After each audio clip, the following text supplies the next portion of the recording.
بسم اللہ الرحمن الرحیم۔ نقلی خط اور اصلی آدمی۔ فضل بن ربیع ایک مالدار شخص تھا۔ ایک فراڈیے نے انہیں لوٹنے کا منصوبہ بنایا۔ اس کے لیے اس نے فضل بن ربیع کے نام کا ایک نقلی خط بنایا اور اس پر جعلی دستخط بھی کیے۔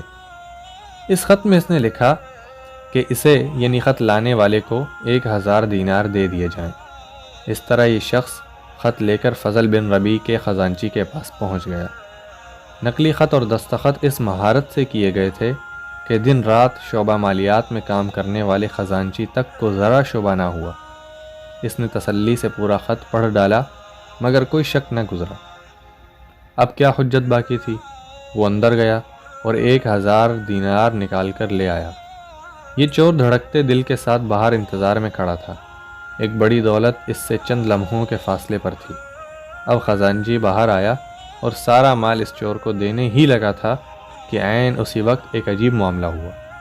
خزانچی نے سامنے دیکھا تو خود فضل بن ربیع کسی کام سے وہاں چلے آ رہے تھے۔ چور کا تو دل حلق میں آ گیا۔ بیسیوں خدشات نے اسے گھیر لیا اور اسے یقین تھا کہ بس اب میں پکڑا گیا۔ ادھر خزانچی بھی اس چور کے پاس مال لانے کے بجائے سیدھا فضل بن ربیع کے پاس چلا گیا اور جا کر اس شخص کا تذکرہ کرنے لگا اور ساتھ ہی خط بھی دکھا دیا۔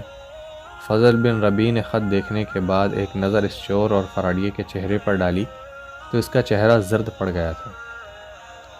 وہ خوف کے مارے تھر تھر کانپ رہا تھا۔ فضل بن ربیع نے کچھ سوچ کر اپنا سر جھکا لیا اور کچھ دیر بعد خزانچی سے مخاطب ہوا۔ تمہیں معلوم ہے میں اس وقت تمہارے پاس کیوں آیا ہوں؟ خزانچی نے نفی میں گردن ہلا دی۔ فضل بن ربیع نے کہا میں تمہیں صرف یہ تاکید کرنے آیا ہوں کہ اس شخص کو رقم فوراً ادا کر کے اس کی ضرورت پوری کرو۔ خزانچی کے تو ہاتھ ہی میں وہ خزانہ رکھا تھا۔ ہدایت کے مطابق فوراً ہی وہ 1000 دینار تھیلی میں ڈال کر اس شخص کے حوالے کر دیے۔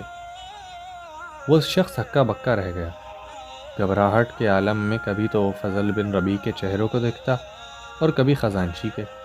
یہ عالم دیکھ کر فضل بن ربیع اس کے قریب ہوا اور اس سے مخاطب ہو کر کہنے لگا ارے بھائی گھبراؤ نہیں اور راضی خوشی اپنے گھر جاؤ، یہ سب مال تمہارا ہوا۔ اس شخص نے فرط جذبات سے فضل بن ربیع کے ہاتھ کا بوسہ لیا اور کہا آپ نے میری پردہ پوشی کی اور رسوا نہ کیا۔